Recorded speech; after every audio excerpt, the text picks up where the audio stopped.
So no matter how I get caught underneath him, something that I cannot believe I didn't show yet on the channel is a simple sucker drag.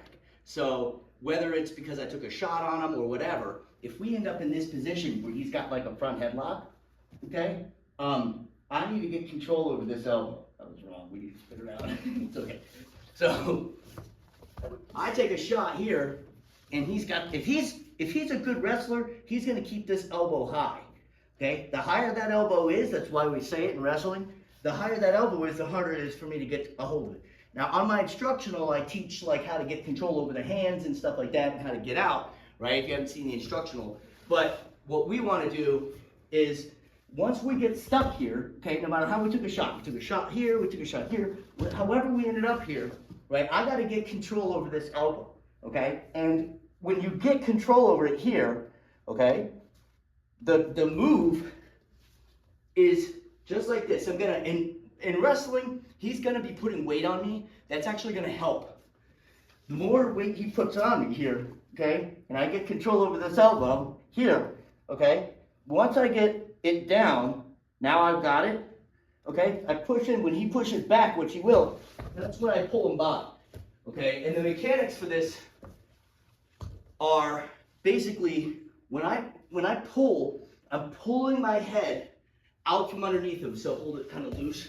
So when I get here, okay, and I start the drag, okay, I'm starting the drag, and I'll show it from another angle in a second. But when I start the drag, I switch my knees. See how I was here? I switch my knees, okay? Now, all the time I say on my channel that I want to chase below his waist, and there's a reason for that. If he's a scrambler, which you always want to train for people who are high level, let's just do it this way and then just move this arm out of the way so they can see.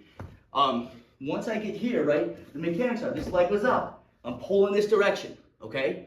And so he's pushing in, I'm pulling this direction. Sorry, and lots of times, sorry Dom, I don't know why, my entire life this has happened to me. The back of my head hits him in the chin. Sometimes they bite their tongue. It's very disrupting for him. I'm sorry, it happens. Speaking of disrupting, do you know what's disrupting? Is having a stanky training partner. This video is sponsored by Grit, your favorite athlete soap. Are you that guy that stinks so bad that your training partners don't even properly defend? They're just defending their nose from your stank. Admit it, you got that funk in yo junk, and your training partners are just trying to survive the round. If that's you, then Grit can get that funk out of your junk, and it makes training partners happy. Look at how happy that guy is. This is high-quality soap, which arrives in professional packaging and many scents to choose from, none of which dry my skin out in the wintertime, which I can't say the same for multiple antibacterial soaps that I've used over the years. This is my favorite scent, the Purple Drizzle, and it also comes with a soap holder for the shower. Use code JOEBREZA to save 10% off. And just remember, you're allowed to shower before and after practice to keep that funk out of your junk. When I drag, as I come through, okay, if I'm here, I have to immediately get underneath. Immediately. Because if he's a scrambler, he's going to be able to head shrug like I've shown on the channel, turn into me. I'm going to lose the waist. Okay, so if I can, and it's good practice, once I drag, okay, I drag out, is to try to chase this low if I can. Okay, because it shuts the scramble down. I can jump to the side, right? Or if you're the type of person who likes to cross face over, that's fine. But do not, like, it's a bad habit to always chase the head before you get legs in. Okay, so so I had a whole sequence that I used to use when I was a younger wrestler. I would take a high crotch shot, guy would block it, I would go to the drag. He starts circling, and I go to the dump. Okay, so I think you can just do it real slow. So I took a bad shot, he stuffs me, I go to the drag, he starts circling, and as he's circling, I stop him here, okay? I was here, and I go to the dump, here. Okay, now I'm going to advise you, or jiu-jitsu especially, in jiu-jitsu, if you come up around the waist, you get anaconda. It happens to me. So when you finish the dump, Okay, so there's a few different ways to finish the dump, right? So and if he's really low, I don't have the dump. The dump works when I drag him, I try to drag him out, and his weight gets higher. When his chest is behind my shoulder blades, that's where the dump works better, okay? I still have to have control over this elbow. The elbow still has to be down in order for me to hit the dump. Now, if you try to do the dump this way and he underhooks this, you're in a lot of trouble, especially in jiu-jitsu.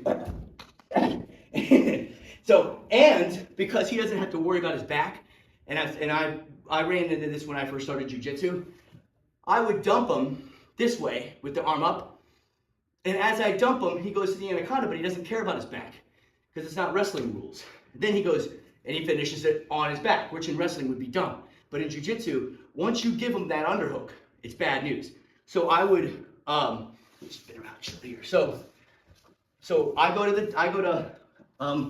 let's move just a little bit over here. So right, I go to drag, he starts circling, and as he's circling, I go to this dump here, okay? One more time on this side. So I drag, he starts circling to block it, right? Keep going. I block here. Okay? Now, the thing is, you can go straight to north-south, right? But what you don't want to do is get caught here.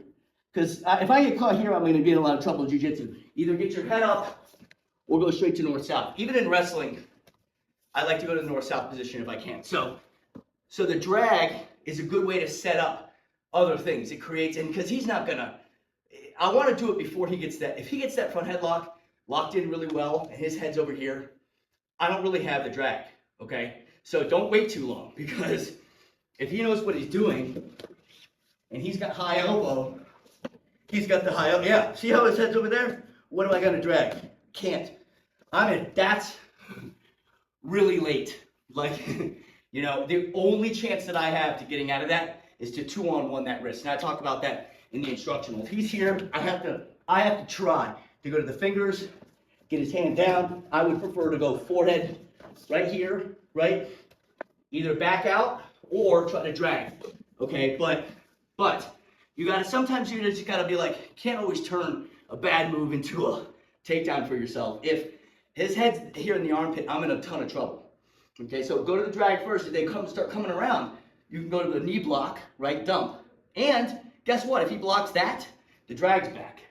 Okay, so you can chain those together. I had a lot of success with that as a kid. And sometimes they get, the scramble happens, the legs get closer. If the legs get closer, get back on the leg. Okay, so thanks for watching. Go to my Patreon, help support this channel, help support Cat Paw. Maybe I could be able to pay Dom someday if you guys chip in. So thanks for watching.